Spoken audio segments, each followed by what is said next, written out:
What's your name? My name's Deanna Roth. Are you ready to tell us what you're building in a minute, get some awesome feedback? Yes, I am. Hopefully awesome feedback. You have a minute. What are you building? All right. Well, we're building MyGymBuddy, which is an app that helps you find a workout partner on demand. Now, I'm sure everyone here knows by now that we are experiencing a loneliness epidemic. And at the same time, people are prioritizing health and wellness more than ever before. Ever since COVID, people want to take more control over their health and wellness. And that's where we come in. So our solution, by helping you find a workout partner on demand, we're helping you make new friendships through a fitness community building platform. Now, we are positioning ourselves as a B2B SaaS company, so gym owners will be able to attract and retain their memberships. This is extremely important because memberships are the key driver to success for gym owners. Now, having that fitness community all in one platform is going to help them keep their members engaged and boost everyone's well-being. And that's the pitch. Under a minute. Good job. I'm going to be kicking us off with a few questions. I think it was interesting when you made that point as to your positioning as B2B and you're helping, other parties. Let me ask this in like kind of a raw way. Why? And I presume that there was optionality for you in your concept because it sounds like the buddy component of this could have been, direct to consumer, find someone to run with you. So what's the hypothesis behind the partnership or the thinking of the client as the business? Mostly the loneliness epidemic, like that is something that everyone's experiencing. But since COVID, there's been a huge rise in guest pass sales. It's actually reached $1.3 billion in the US. And that was in 2023. It's expected to continue to rise. And guest pass sales, those are directly sold by the gyms. Now, if you want to work out with a partner and they have a different gym membership than you'll be able to buy a guest pass through our platform. Now, if we had focused on the users, we wouldn't be able to capture that extra revenue. So by this focusing on is like a fun fact that needs to be part of your pitch. Like it's Okay, one of those things I'm delighted by knowing, first of all. So just like educating me and making me get to walk away with that is fun. But then also it is such a justification. Even if I have more questions as to why, it is a very good starting point. Justification as to why you're going B2B. Because you start so consumer, right? The loneliness epidemic, there are a lot of pitches about this every single week, attacking whether it's the specific applied case or just generally, I want to match make friends. So people are familiar with your theme. And so driving from your theme to some specifics and the stat being like a specific that inspired you, I think would be a really strong basis for your story. Okay, great. That's great feedback. Thank you. Yeah, I agree with that. Piggybacking off of what Sherveen said, because you started off with a problem statement that was very oriented to the consumer, my mind in the beginning went, oh, this is likely a B2C business. And then you said you were B2B. And then I really thought, wow, I wish she had started off with the problem that the gyms were facing or the problems and then really hit it home on this is a value prop for the gyms, which came up later. The orientation of where you started the problem really made me think consumer. Yeah, you don't want to surprise us. The delight of the fun fact is delightful and surprising. You don't want to surprise us by taking a hard left turn, right? And so that B2C to B2B is a little bit of a hard left turn. Let's get into it though a little bit. User experience wise, what is the product for the business and then for the end user? What give us a sense of what it's going to feel like to use? Yes, yeah. So it is like B2B to C, right? Because the users are going to be using it too. But for the business owner specifically, they're having trouble. Like I said earlier, memberships are the most important for bringing down their overall costs for their business. And right now, the solutions for them don't really encourage them to stay at their community. Some of the solutions for gyms out there are kind of tailored more towards the end users, the consumers, kind of offering a way for them to try different gyms. So we saw an opening there where, hey, wait, these gyms really want to keep people. We need to help them keep these people. So that's the experience that we saw as we were talking to gym owners doing our initial research.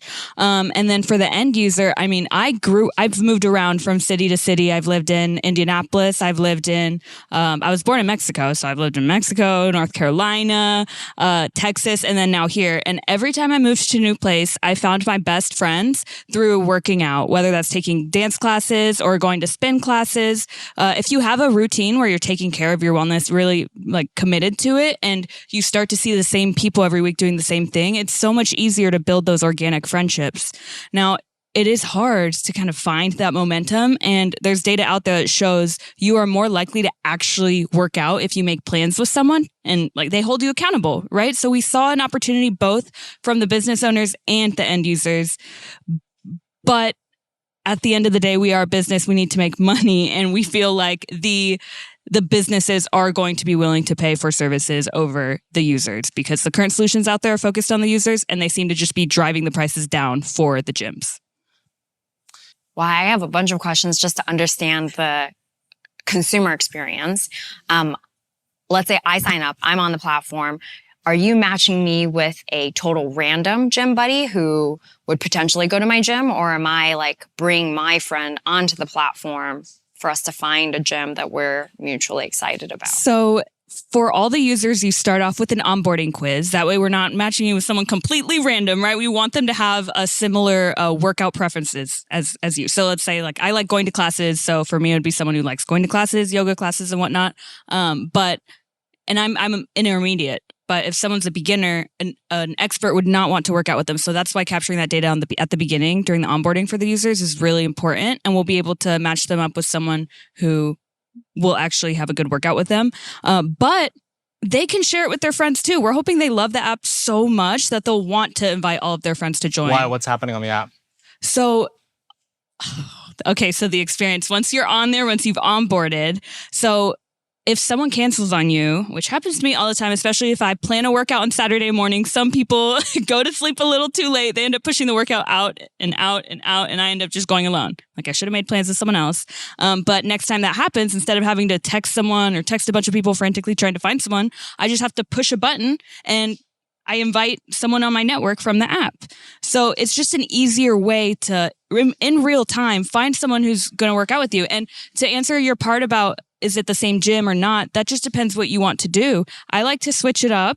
So for me, it would just depend on what I want to do at that point in time. But I know other people, if they're already paying for one gym membership, they're not going to want to go to other gym memberships. So they really have the option to filter for their home gym or for a specific workout that they want. And you get paid every time we go to a particular gym that works with you.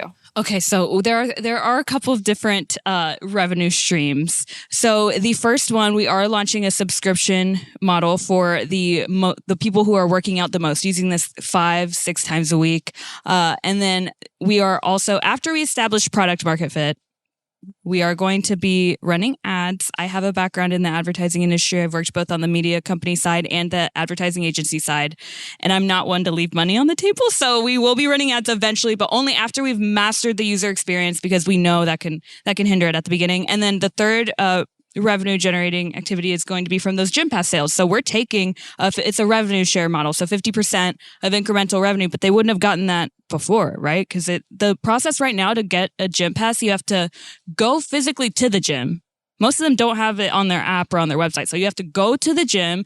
Hopefully there's no line, okay? And then you have to fill out all your information so that they can harass you about signing up later, and then you finally get to sign a waiver and go in. But if you want to work out with a partner, they might already be halfway done with their workout by then. So how early are you in your journey? So we're actually launching the beta at the end of this month, and then planning to be in the App Store next month. I have like 2 big pieces of feedback: concept and storytelling. Let me start with the storytelling, because there are 2 great stories that you're telling, if I can be honest, poorly. Okay. Because they're both kind of timid about the fullness of the story. One of the stories would be if you were going B2C. And it's all the things that you're saying, but you're not weaving them into one narrative around, when I work out, I have a buddy, or I might try to find a buddy. By the way, sometimes that buddy might not be there, so I want to backfill so that I don't not go that day. And I want accountability even when my friend isn't there. I want multiple friends. And this brings into a narrative around the loneliness epidemic, and this ties into a narrative around the uses of a gym from the perspective of somebody who wants it to be kind of like a backfill system, and like an idea of like the gym now becomes a social experience. That's one thing that you'd say. On the B2B side, what you'd say is gyms have this underrated component of revenue and monetization, which is guest passes. You might not know, here's the amount of guest passes they sell, and here's what guest passes do for retention. If you work out more, you're likelier to keep your membership. So we're going to help gyms have people work out more. How? Well, people tend to work out more if they have a buddy. And so we're going to help gyms create more buddies within their existing memberships. I like that will that, create yes. retention, that will create revenue. You have to, now this is where I switch to concept feedback as a founder to founder. I would pick one. You are about to enter madness. You're already in a tar pit, which is not a bad thing. Are you familiar with the term tar pit? Yes. For the crowd, tar pit idea. This is typically something that young people all experience. It might be working out, dating, taking notes. And so there are 1,000 startups in this tar pit, and it's really sticky because there are so many competing ideas, and there are also other options for all of these individuals. And tar pit startups generally have a struggle because of how noisy those markets are. It does indicate there's a big problem though, right? So I don't think it's a bad thing to be a tar pit startup, but you already have that challenge. And so if you don't pick one of these extremes, you're solving on a lot of different problems for a lot of the stakeholders you've mentioned to us, rather than solving, and you might not have heard this before. We brought you up as the first founder on stage. Nika and I were talking about this whole idea of like your sharp edge as a pitcher, as a founder, but also as a startup. What's the sharp edge that you're going to bring to the table? And it sounds like I saw your face as I was giving you the B2B version of your story, and that got you more excited. Tell that story. You can still have the addendum slides that talk about loneliness epidemic and this and that, but if you're going to be a B2B business is going to focus on gyms want retention through buddy mechanism then justified through consumer story, but back to these passes can be monetized directly, but will also likely lead to membership sales, revenue share, all those things. I'm curious what you think. No, I totally agree. I would definitely pick the B2B lane and stick there. And also I thought, if you really come through with like, these are the 3 reasons why gyms absolutely need my solution.